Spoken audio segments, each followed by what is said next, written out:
That's right, y'all. It's your boy Mims. Shout out to the big homie Mikey T, the movie star. You already know what it is, man. New York City's in the building. Right here, living it up. Miami, Circle House. This is how we do. The music lives on, baby. It's your boy Mims.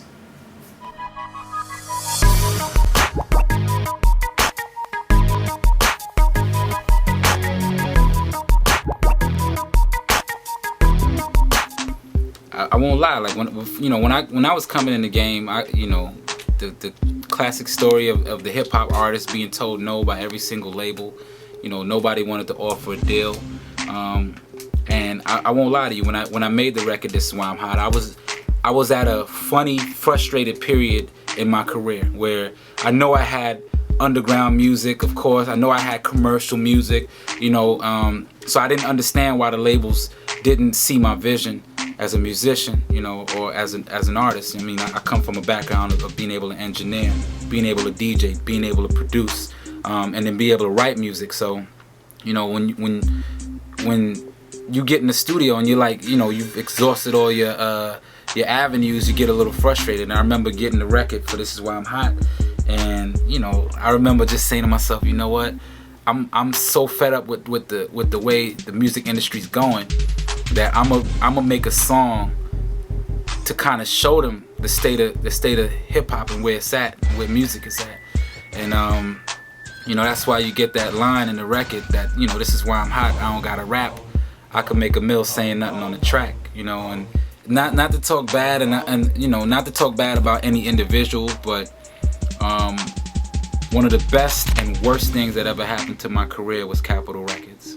One of the best. When I say the best, I mean they have some people that work there that are very dedicated to what they do, and they took the time out to create.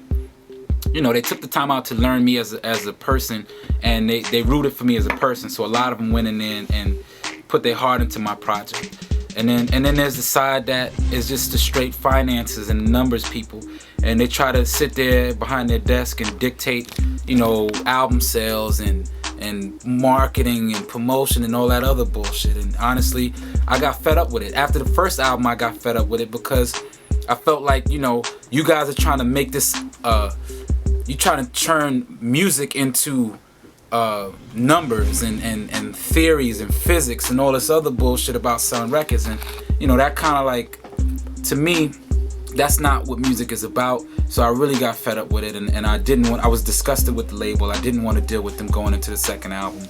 And then a lot of changes happened at the label, and people got fired, people got hired, and it was just this whole thing where for about 2 years I was like, you know what? I don't want to deal with this. I don't want to give you guys music unless you are 100% ready to put my project out. And it got to a point where, we were going back and forth. We tried to reconstruct a new deal. Mind you, I had a really great deal with Capitol as far as the money aspect is concerned. So, we were trying to reconstruct a new deal to whereas either if it worked, I would basically be released. If I committed to giving them what I wanted to give them, that after this situation I would be released and be free to do what I want to do, or they got to pay me according to what it is, according to the new regime that they were trying to create. And we put an album together, I think a fantastic album, and they dropped the ball on it. They didn't put any effort behind it.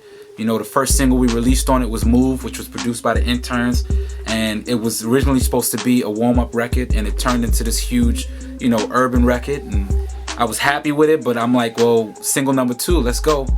And the label we didn't see eye to eye, so that was just a relationship I had to sever. Yeah, we made a good amount of money from 07 to 08.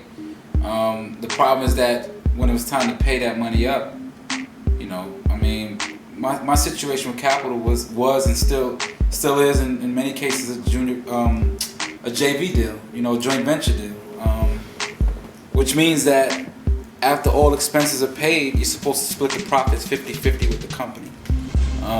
What these companies like to do is they like to inflate expenses, and they like to tuck away a lot of different money. Plain and simply, we talked about it away from the camera, about my current situation with Capitol, my legal battle with them. Quite simply, plain and simply, it's like stealing money from somebody. You know, we made a certain amount of money. They only reported that they made a certain amount. Therefore, they paid us pennies, you know, in a sense, in that particular deal. And I knew this going into my second album. I knew that they still owed me money from the first album. We talk about 7 figures, not 6 figures, not a couple $100,000. We talking about 7 figures of money that they owe from that first deal. So going into the second deal, you know, I'm in my mind, I'm already like, look, I made more money being independent than I could have made more money being independent at that time. I decided to bring my project to Capitol. I thought that they would do right by me in good faith, and you know, they kind of screwed me over, and that's where we at now. Just working on getting that money from them. And we gonna get it too. They were more focused about the dollar sign, like, oh, well, we made 15 million.